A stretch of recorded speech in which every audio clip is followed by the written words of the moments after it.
Humanitarian relief society Karnataka ಇದು Karnataka society ಆ್ಯಕ್ಟ್ನಲ್ಲಿ registered ಆದಂಥ ಒಂದು ಮಾನವೀಯ ಸೇವಾ ಸಂಸ್ಥೆಯಾಗಿದೆ.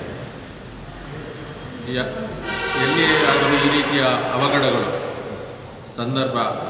ಸಂಭವಿಸಿದಾಗ ಕೂಡಲೇ ನಮ್ಮ ಕಾರ್ಯಕರ್ತರು ಧಾವಿಸಿ ಅಲ್ಲಿ ಜನರ ಸೇವೆಯನ್ನು ಮಾಡುತ್ತಾರೆ. ಇತ್ತೀಚೆಗೆ ರಾಮನಗರದಲ್ಲಿ ನಡೆದಂತಹ ಈ ಒಂದು ಅವಘಡದಲ್ಲಿ HRSನ ತಂಡವು ಇಲ್ಲಿ ಆಗಮಿಸಿತು ಮತ್ತು ಇಲ್ಲಿಯ ಸೇವೆಯಲ್ಲಿ ತೊಡಗಿಸಿಕೊಂಡಿತು. ಇಲ್ಲಿ ಏನಾಗಿತ್ತು ಅಂದರೆ ಅನೇಕ ಮನೆಗಳು ಬಿದ್ದು ಹೋಗಿದೆ ಮತ್ತು ನಾಶವಾಗಿದೆ. ಈ ಸಂದರ್ಭದಲ್ಲಿ ನಾವು ನಮ್ಮ ಕಾರ್ಯಕರ್ತರನ್ನು ಕರೆಸಿದೆವು. ಹತ್ತಿರದಲ್ಲ ಮೈಸೂರು, ಬೆಂಗಳೂರು, ಹಾಸನ ಈ ರೀತಿಯಲ್ಲಿ ಎಲ್ಲ ಕಡೆಗಿಂದ ನಾವು ತಂಡವನ್ನು ಕರೆದು ಜನರ ಸೇವೆಯಲ್ಲಿ ತೊಡಗಿಸಿಕೊಂಡು ಪ್ರಪ್ರಥಮವಾಗಿ ನಾವು ಮಾಡಿದಂಥ ಕೆಲಸ ಏನೆಂದರೆ ಮನೆಗಳನ್ನು ಶುಚಿ ಮಾಡುವಂಥದ್ದು ಮತ್ತು ಅವರಿಗೆ ಆರೈಕೆ ಮಾಡುವಂಥ ಕೆಲಸ ಮಾಡಿದೆವು. ಆ ನಂತರ ನಾವು ಇಲ್ಲಿ ಒಂದು ರಿಲೀಫ್ ಸೆಲ್ಲನ್ನು ಸ್ಥಾಪನೆ ಮಾಡಿದೆವು. MDR ಕನ್ವೆನ್ಷನ್ ಹಾಲ್ನ ರಿಲೀಫ್ ಸೆಲ್ಲನ್ನು ಸ್ಥಾಪನೆ ಮಾಡಿದೆವು. ಎಲ್ಲಿಯೂ ಹೋದರೂ ನಮ್ಮ ಒಂದು ತಂಡವು ಅಲ್ಲಿ ನಿಲ್ಲಲಿಕ್ಕಾಗಿ ಒಂದು ವ್ಯವಸ್ಥೆಯನ್ನು ಮಾಡಲಿಕ್ಕಾಗಿ ಒಂದು ಸೆಲ್ಲನ್ನು ಸ್ಥಾಪಿಸುತ್ತದೆ. ನಮ್ಮ ತಂಡ ಯಾವಾಗಲೂ ಕೆಲವು ದಿವಸದ ಕೆಲಸವನ್ನು ಮಾಡಿ ಬರುವುದು ಮಾತ್ರ ಅಲ್ಲ, ಶಾಶ್ವತ ಪರಿಹಾರಕ್ಕಾಗಿಯೂ ಕೂಡ ಕರ್ನಾಟಕ ರಾಜ್ಯದಲ್ಲಿ ಬೇರೆ ಬೇರೆ ಕಡೆಗಳಲ್ಲಿ ಸಂಭವಿಸಿದಂಥ ಸಂದರ್ಭದಲ್ಲಿ ನಾವು ಈ ಸೆಲ್ಲನ್ನು ಸ್ಥಾಪಿಸಿ ಈ ಜನರ ಸೇವೆಯನ್ನು ಮಾಡಿದ್ದೇವೆ.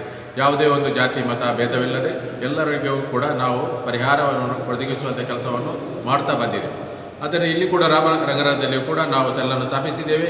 ಇದರಿಂದ ಇತರ ಕಡೆಯಿಂದ ಬಂದಂಥ ಅನೇಕ ಸಂಸ್ಥೆಗಳಿಗೆ, ಸಂಘಟನೆಗಳಿಗೆ, ವಾಲಂಟಿಯರ್ಸ್ಗಳಿಗೆ ಇಲ್ಲಿ ನಿಲ್ಲಲಿಕ್ಕಾಗಿ, ಇಲ್ಲಿಯ ಮಾಹಿತಿಯನ್ನು ಪಡೆಯಲಿಕ್ಕಾಗಿ ಅವರಿಗೆ ಗೈಡೆನ್ಸ್ ಕೊಡುವಂಥದ್ದು, ಅವರಿಗೆ ಡೈರೆಕ್ಷನ್ ಕೊಡುವಂಥದ್ದು ಮತ್ತು ಇಲ್ಲಿಯ ಎಲ್ಲ ವಿವರಗಳನ್ನು ನೀಡುವಂಥ ಕೆಲಸಗಳನ್ನು ಕೂಡ ಈ ಹ್ಯುಮ್ಯಾನಿಟೇರಿಯನ್ ರಿಲೀಫ್ ಸೊಸೈಟಿ ಈ ಒಂದು ಸೆಲ್ಲಿನಿಂದ ನಾವು ಮಾಡ್ತಾ ಬಂದಿದ್ದೇವೆ. ಈಗಾಗಲೇ ನಾವು ಪರಿಹಾರ ಮಾಡುವಂಥ ಊಟ ಮತ್ತು ಮನೆಗೆ ಬೇಕಾಗುವಂಥ ಬಟ್ಟೆಗಳು ಮತ್ತು ಪಾತ್ರೆ ಪರಡಿಗಳು ನಾವು ಈಗಾಗಲೇ ಒದಗಿಸಿ ಆಗಿದೆ. ಎಲ್ಲ ಅನೇಕ ಸಂಘಟನೆಗಳು ಒದಗಿಸಿದೆ. ನಮ್ಮ ಈ ಮುಂದಿನ ಯೋಜನೆ ಏನೆಂದರೆ ಇಲ್ಲಿ ವ್ಯಾಪಾರಗಳನ್ನು ಕಳೆದುಕೊಂಡಂತಹ ಅನೇಕ ಜನರಿದ್ದಾರೆ. ಅವರಿಗೆ ಪುನರ್ ವ್ಯಾಪಾರವನ್ನು ಸ್ಥಾಪಿಸಲಿಕ್ಕಾಗಿ ಅದು ಆಟೋ ರಿಕ್ಷಾ ಆಗಿರಬಹುದು, 2 ವೀಲರ್ ಆಗಿರಬಹುದು ಅಥವಾ ಅಂಗಡಿಗಳಿರಬಹುದು, 4 ಚಕ್ರದ ಗಾಡಿಗಳಾಗಿರಬಹುದು, ಎಲ್ಲರಿಗೂ ಕೂಡ ನಾವು ಈಗಾಗಲೇ ನಮ್ಮಲ್ಲಿ 500ಕ್ಕಿಂತ ಮೇಲೆ ಸರ್ವೆಗಳನ್ನು ಮಾಡಿ ಅವರನ್ನು ಆಯ್ಕೆ ಮಾಡಿ ಅವರಿಗೆ ನಾವು ಪರಿಹಾರವನ್ನು ಕೊಡುವಂಥ ಒಂದು ಯೋಜನೆಯನ್ನು ಮಾಡಿದ್ದೇವೆ. ಇದು ಈಗಾಗಲೇ ಪ್ರಾರಂಭವಾಗಿದೆ. ಪ್ರಪ್ರಥಮವಾದ ಆದ್ಯತೆಯ ಮೇರೆಗೆ ನಾವು ಅವರಿಗೆ ವ್ಯಾಪಾರವನ್ನು ಮಾಡುವಂಥ ಒಂದು ವ್ಯವಸ್ಥೆಯನ್ನು ನಾವು ಮಾಡಲಿಕ್ಕಾಗಿದ್ದೇವೆ. ನಾವು ಈಗ ಇಲ್ಲಿಂದ ಈ ರಾಮನಗರದಿಂದ ಈ ರಿಲೀಫ್ ಸೆಲ್ಲನ್ನು ನಾವು ಇನ್ನೂ ಕೂಡ 1 ತಿಂಗಳವರೆಗೆ ನಡೆಸಲಿಕ್ಕಿದ್ದೇವೆ. ನಾವು ಇನ್ನು 1 ತಿಂಗಳ ಕಾಲ ಇಲ್ಲಿ ಇದ್ದು ನಾವು ಸುವ್ಯವಸ್ಥಿತವಾಗಿ ಇಲ್ಲಿ ಯಾರೆಲ್ಲ ಅರ್ಹರಿದ್ದಾರೋ ಅವರಿಗೆ ಒದಗಿಸಲು ನಾವು ಪ್ರಯತ್ನ ಮಾಡ್ತಾ ಇದ್ದೇವೆ. ಆದ್ದರಿಂದ ನಮ್ಮ ಇದು ಮುಂದಿನ ಯೋಜನೆಯು ಕೂಡ ಇಲ್ಲಿಯ ಸ್ಥಳೀಯ ಸಂಸ್ಥೆಗಳೊಂದಿಗೆ ನಾವು ಸಂಪರ್ಕದಲ್ಲಿದ್ದೇವೆ. ಸರ್ಕಾರದಿಂದ ಸಿಗುವಂಥ ಸವಲತ್ತುಗಳನ್ನು ಆದಷ್ಟು ಜನರಿಗೆ ತಲುಪಿಸಲಿಕ್ಕೆ ನಾವು ಪ್ರಯತ್ನ ಮಾಡ್ತಾ ಇದ್ದೇವೆ. ಆದ್ದರಿಂದ ನಾವು ಇಲ್ಲಿ ಸಂಪೂರ್ಣ ಕಳಕೊಂಡಂಥ ಮನೆ ಆಗಿರಬಹುದು ಅಥವಾ ರಿಪೇರಿಗೆ ಅರ್ಹರಾಗಿರೋ ಮನೆ ಆಗಿರಬಹುದು, ಎಲ್ಲರಿಗೂ ಕೂಡ ಸರ್ಕಾರದಿಂದ ಪ್ರಪ್ರಥಮ ಆದ್ಯತೆಯಲ್ಲಿ ಅದನ್ನು ಒದಗಿಸಲು ನಾವು ಪ್ರಯತ್ನ ಮಾಡ್ತಾ ಇದ್ದೇವೆ. ಒಂದು ವೇಳೆ ಸರ್ಕಾರ ಇದರಲ್ಲಿ ಅವರಿಗೆ ಏನಾದರೂ ಪರಿಹಾರ ಒದಗಿಸದಿದ್ದರೆ ಹ್ಯುಮ್ಯಾನಿಟೇರಿಯನ್ ರಿಲೀಫ್ ಸೊಸೈಟಿ ಅವರಿಗೆ ಪರಿಹಾರವನ್ನು ಕೊಡಲಿಕ್ಕಾಗಿ ಯೋಜನೆಯನ್ನು ರೂಪಿಸಲಿಕ್ಕೆ ನಾವು ಬದ್ಧರಾಗಿದ್ದೇವೆ. ನಾವು ಮುಂದಕ್ಕೆ ನಮ್ಮ ಯೋಜನೆ ಏನೆಂದರೆ ಮನೆಗಳನ್ನು ಮಾಡಿಕೊಡುವಂಥ ಯೋಜನೆ ಇದೆ. ದಾನಿಗಳ ಸಹಾಯದಿಂದ ಯಾವುದಾದರೂ ಒಂದು ಸ್ಥಳ ಸಿಕ್ಕಿದರೆ ಅಲ್ಲಿ ಒಂದು ಕೆಲವಾದರೂ ಅರ್ಹರಿಗೆ ಮನೆಯನ್ನು ಒದಗಿಸುವಂಥ ಕೆಲಸಗಳನ್ನು ಮಾಡುವಂಥ ಯೋಜನೆ ಕೂಡ ಇದೆ. ಆದ್ದರಿಂದ ಇದು ಹ್ಯುಮ್ಯಾನಿಟೇರಿಯನ್ ರಿಲೀಫ್ ಸೊಸೈಟಿ ಸ್ವಲ್ಪ ದಿವಸ ಇದ್ದು ಇಲ್ಲಿ ಕೆಲಸ ಮಾಡಿ ಹೋಗುವಂಥ ಸಂಘಟನೆ ಅಲ್ಲ, ಬದಲಾಗಿ ಇದು ಯಾವಾಗಲೂ ಶಾಶ್ವತವಾಗಿ ಪರಿಹಾರವನ್ನು ಮಾಡುವಂಥ ಸಂಘಟನೆಯಾಗಿದೆ. तब humanitarian relief society Karnataka Ramanagara relief cell जो आप लोग बनाए हैं, ये आप कितने दिन से यहाँ पर खिदमत कर रहे हैं और आज तक जो है किन किन चीज़ों की रामनगर के लोगों के लिए आपकी खिदमत हुई है? सबसे पहली बात तो यह है कि जो है ये हादसा जो हुआ है, जो सैलाब आया है, सैलाब हमारे लिए जो है दिल दहला देने वाला है। इसमें बहुत से लोग जो है मुतासिर हुए हैं। जब हमको इस बात की इत्तला मिली तो हम ये वाक़या हुआ 29 तारीख़ को, हम 30 तारीख़ को जो है यहाँ पहुँचे। आकर देखने के बाद हमको मालूम हुआ कि तकरीबन यहाँ पर 3-4 मोहल्ले ऐसे हैं जो बिल्कुल मुतासिर हो चुके हैं। तो हमारा वहाँ का जो है दौरा हुआ। जब हम पहुँचे तो जो है तकरीबन टखनों तक जो है कीचड़ था। हमारे वॉलंटियर्स ने उस वक्त कई घरों की जो है पाकी सफाई की और उसके बाद हम मुस्तक़िल काम में लगे हुए हैं।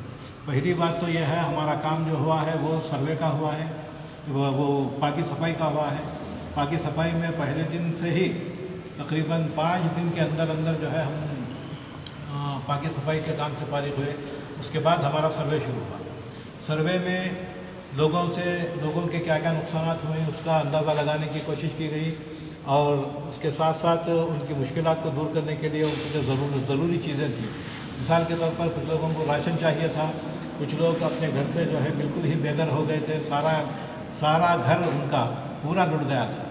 ऐसा मालूम होता था किसी ने जो है कीचड़ भर दी है घर में, ऐसा मामला था। तो उनकी दिलजोई के लिए जो है उनको उस वक्त भी हमने बिस्तर वगैरह को भी फराहम किया और फराहम करके फ़ौरन जो है राशन किट हमने बनाई और राशन भी जो है घर को पहुँचाया। जी, अभी आज जो है आपके कुछ वॉलंटियर छात्रात जो हैं गली गली में जाकर जो है घरों की निशानदेही करके कोई चिट्ठी दे रहे हैं। वो जो स्लिप किस चीज़ की है? वो स्लिप इस चीज़ की है कि हम जो है ये फर्स्ट फेज़ हमारा तकरीबन परसों पूरा हुआ। फर्स्ट फेज़ हमारा परसों पूरा हुआ और हमको इस बात का अंदाज़ा हो गया कि अब यहाँ राशन की ज़रूरत नहीं है। अब यहाँ कोई खाने पीने की चीज़ें देने की या फिर जो है सोने की चीज़ों की ज़रूरत नहीं है। अब अगर किसी चीज़ की ज़रूरत है तो वो ज़रूरत यह है कि ऐसे लोग जो पहले दिन से मुतासिर थे और अपने घरों को छोड़कर चले गए थे, वो लोग हमको बार बार आकर ये कहते थे कि साहब हम जो है घर में नहीं थे, हम रिश्तेदारों के पास चले गए थे या हम डर के मारे कहीं और जाकर जो है फंस गए थे। तो ऐसे लोगों को दोबारा जो है हम निशानदेही के लिए आज हमारा कल से हमारा सेकेंड फेज़ शुरू हुआ। जी, अभी ये माँ साहब आए थे और जो आप जनरल सेक्रेटरी साहब हैं, आप जो जॉइंट सेक्रेटरी साहब हैं, आपने उनसे कहा या वो औरत ने कहा कि कारोबार के लिए हमारे पास कुछ नहीं है, तो आप वो कारोबार का भी इंतज़ाम करने का उनसे वादा किया है। किस तरह से उनसे उनकी हेल्प की जाएगी? आप जो एकदम जो कारोबार नहीं है, अब जो माँ साहब बोल रहे थे कि उनके शोहर जो है ठेला की गाड़ी ठेलते थे और जो है पूरा तबाह हो गया, तो आप उनको वादा किए हैं कि आप शाम 5 बजे आइए। किस तरह की उनकी खिदमत करेंगे आप? उनको अल्हम्दुलिल्लाह हम एक गाड़ी दिलाएंगे इंशाअल्लाह। जी, वो ठेला चूँकि उनका तबाह हो गया है, इसलिए हम एक ठेला। आपके कितने वॉलंटियर्स यहाँ पर खिदमत अंजाम दे रहे हैं? हमारे पास अब तक तकरीबन हमारे 130 वॉलंटियर्स आकर जो है यहाँ काम कर चुके हैं। जी, वो आपके जो ये ह्यूमैनिटेरियन रिलीफ सोसाइटी है, ये कौन से शहर की है? ये इसका हेड ऑफिस मंगलूर में है जी और इसकी रीजनल ऑफिस बेंगलुरु में। जी, अभी जो आपने ये टोकन हाथ में पकड़े हैं, ये किस चीज़ का टोकन है? ये टोकन जो है हम लोगों की ज़रूरियात का ख्याल रखते हुए, इसमें डुप्लीकेशन ना हो और धोखा ना हो, ये टोकन हम सीरियल से नहीं देते, बल्कि हमारे वॉलंटियर्स जाते हैं, जाकर अपनी चिट्ठी के साथ उनकी ज़रूरियात लिखकर ये टोकन के साथ भेजते हैं। ये टोकन के साथ भेजते हैं और उसके बाद हम जो है वो उनकी जो ज़रूरत है यहाँ नोट करके उनको फराहम करते हैं, उनकी जो चीज़ें लिखी गई। क्या आप हिंदू और मुसलमानों तमाम की खिदमत कर रहे हैं? जी जी, HRS respect caste and creed बिला लिहाज मजहब मिलत तकरीबन 18 साल से जो है ये काम कर रहा है। जी, तकरीबन 18 साल हमारे पास किसी भी इंसान की जो है तखसीस नहीं है, हम उसको करेंगे नहीं, जो मुतासिर है उसको करेंगे। और अब तक तकरीबन मेरे ख्याल में जो है एक 30 से 40 तक लोग गैर मुस्लिम हम उनको जो है इमदाद भी दे चुके हैं, उनके घरों को भी साफ कर चुके हैं। हमारे पास रिकॉर्ड भी जो है उसका मौजूद है। पाकी सफाई छोड़कर जो दूसरे चीज़ों की जो खिदमत हुई है, कितने लोगों को आपने अपनी तरफ से फ़ायदा पहुंचाया है? जी, इसके लिए आपको ज़्यादा दूर जाने की ज़रूरत नहीं है या मुझसे पूछने की ज़रूरत नहीं। यहाँ हमारा जो है ये चार्ज लगा हुआ है जी। इस चार्ज को आप देख लीजिए, ये अपडेट है बिल्कुल। जी जी, कल शाम तक जो काम हुआ, जी 30 तारीख से लेकर कल शाम तक जो काम हुआ जी। तो वहाँ नोट है और हमने क्या क्या किया सारी चीज़ें। नहीं, अब तक का हिसाब इसमें शायद नहीं होगा। अब तक का नहीं, बल्कि कल तक का कितने हुए शायद? अब देखिए यहाँ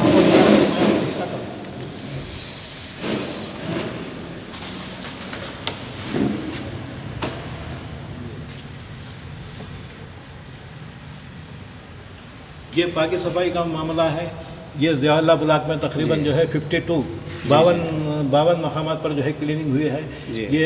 ये अर्केश्वरा का नगर में नगर 14 तकरीबन 14 घर जो है वहाँ ये हुए हैं। और सर्वे के मुताबिक जो है हमारे 510 जो है सर्वे हुए हैं। और NGO ऑर्गेनाइजेशन जो दूसरे लोग आए वो जो है हमारे 30 पर जो है 4 हुए हैं। और फिर इसके बाद हमारी प्रेस मीट हुई थी तो प्रेस मीट तकरीबन अल्हम्दुलिल्लाह आपने अभी जो चार्ट बताई, मैं समझता हूँ शहर बेंगलुरु या कर्नाटक में ऐसा हिसाब व किताब नहीं है जो आप लोग जो खिदमत कर रहे हैं, कितने लोग और कितने चीज़ें डिस्ट्रीब्यूट किए हैं, यहाँ पर कितने क्रास हैं, यहाँ पर कितने गलियाँ हैं, ये तमाम चीज़ आप यहाँ पर नोट कर रखे हैं। अल्हम्दुलिल्लाह मैं समझता हूँ अल्लाह ताला जो है आपकी खिदमत को कबूल करें, क्योंकि आज जो हालात है ख़ुद के घर की हालात संभालना बहुत ही मुश्किल है। ऐसे दौर में जो है एक दूसरे की मदद करना बहुत बड़ी बात है। अल्लाह ताला जो है इसका अजर आपको ज़रूर देगा। एक आखिरी सवाल आपसे पूछना चाहता हूँ, क्या कुछ आपकी यहाँ पर रहने की मुद्दत है या कंटिन्यू करेंगे या कुछ दिन बाद आप यहाँ से रुखसत करेंगे? जी, बहुत अच्छा सवाल किया आपने। पूरी तफसील जो है मैं आपके सामने बता चुका हूँ। अब ये हमारा सेकंड फेज़ चला है और थर्ड फेज़ हमारा अभी है, बाकी है। ये सर्वे होने के बाद ये क्रॉस सर्वे चल रहा है। एक सर्वे हो गया, ये क्रॉस चेक सर्वे हो रहा है हमारा। ये सर्वे के बाद हम जो है जिनका बिज़नेस है उनको बिज़नेस वगैरह फराहम करके उनकी तिजारत वगैरह को बढ़ाने के लिए जो है हम काम करेंगे। और उसके बाद आखिरी फेज़ हमारा होगा कि ये जो घर गिरे हैं उन घरों का हम सर्वे करके, उन घरों का सर्वे अब तक आ गया है, लेकिन फिर एक बार मज़ीद हम सर्वे करके वो वहाँ पर अगर जो मरम्मत वगैरह हुई है, मरम्मत वगैरह करना है तो मरम्मत करेंगे। और अगर घर बनाना है तो जो है घर बनाने के लिए हम हायर अथॉरिटीज़ से बात करेंगे, DC से मिलेंगे और फिर जो अरबाब हल्लो अक़द हैं उनसे मिलेंगे। और उन तक पहुँचाने के बाद अगर कुछ मामला सही नहीं हुआ तो हम गवर्नर तक भी जाएंगे। यहाँ तक कि अगर दिल्ली जाना पड़ा तो हम दिल्ली जाकर वहाँ से इमदाद फराहम करने की कोशिश करेंगे। बिलफर्ज़ महाल अगर हम नाकाम ही हो गए, अगर इंशाल्लाह ऐसा नहीं होगा, अगर हम नाकाम हुए तो हमारे लोगों का कहना यह है कि यहाँ पर जो है एक जगह खरीदी जाएगी और वहाँ पर मुकासिरीन को जो बेहद मुस्तहक़ हैं उनके लिए जो है हम एक कॉलोनी बना कर देंगे। ये हमारा बहुत बहुत बहुत बड़ी बात है।